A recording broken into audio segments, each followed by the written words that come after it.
للقضاء على المشاكل الحسية، يجب على الأم أن تخرج طفل التوحد إلى أماكن فيها أصوات مختلفة. مثلا البحر كما تسمعون فيه صوت مميز، وصوت العصافير والطيور، فيهم أصوات مختلفة. يعني لازم تعرفيه، وكل ما يسمع صوت لازم حتى ولو شفتيه خايف فهميه، يعني بعديه على الشط وفهميه باللي يعني هذا بحر، هذا صوت البحر. يعني إذا شفتيه خايف بزاف ما تقربيش إلى الشاطئ، بعديه على الشط وديري إشارة الأصبع يد، وفهميه بلي هذا هو البحر الأسم، والصوت اللي يسمعه. مثلا هنا صوت الحجارة، هنا الحجارة، خذي الحجارة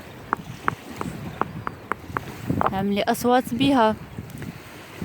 صوت الخشب، يعني ديري يعني أصوات مختلفة وخليه يسمع وفهميه. يعني مثلا هكا خشب، فهميه أنه صوت الخشب. يعني تقريبا يوميا داخل المنزل وخارج المنزل لازم تسمعيه أصوات مختلفة، صوت منخفض، صوت متوسط، صوت مرتفع، حتى يتخلص تماما من المشكل اللي يحسيه في السمع.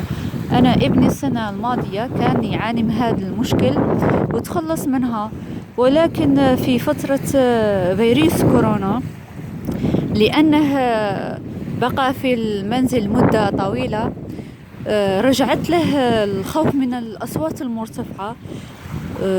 لأن كما تعلمون مثلا هنا صوت البحر والطبيعة والعصافير تختلف تماما عن الأصوات داخل المنزل. داخل المنزل كنت أستعمل يعني الآلات، آلة التنظيف، آلة طحن الخضار، ولكن هذا شيء يختلف. المنظر خارج المنزل أفضل وأجمل، مش بالنسبة فقط للأطفال التوحد، بل بالنسبة للكبار أيضا. وحتى الراحة النفسية والأكسجين، كل هذه العوامل تساعد طفل التوحد على أنه يفهم الأمور أكثر ويتحسن أسرع. يعني كل واحد على حسب ظروفه. مثلا تشوفي القوارب، السفن، كاين أصوات مختلفة وسمي له كل صوت، سمي له كل شيء تريه. هذا يساعد الطفل حتى على الكلام إذا كان عنده مشكل في النطق. والراحة النفسية تساعد الطفل على التعلم بسرعة.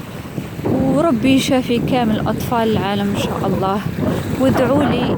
وادعوا لي ابني بالشفاء إن شاء الله.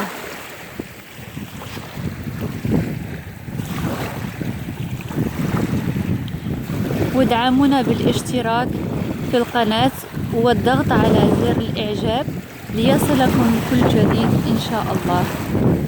السلام عليكم ورحمة الله تعالى وبركاته.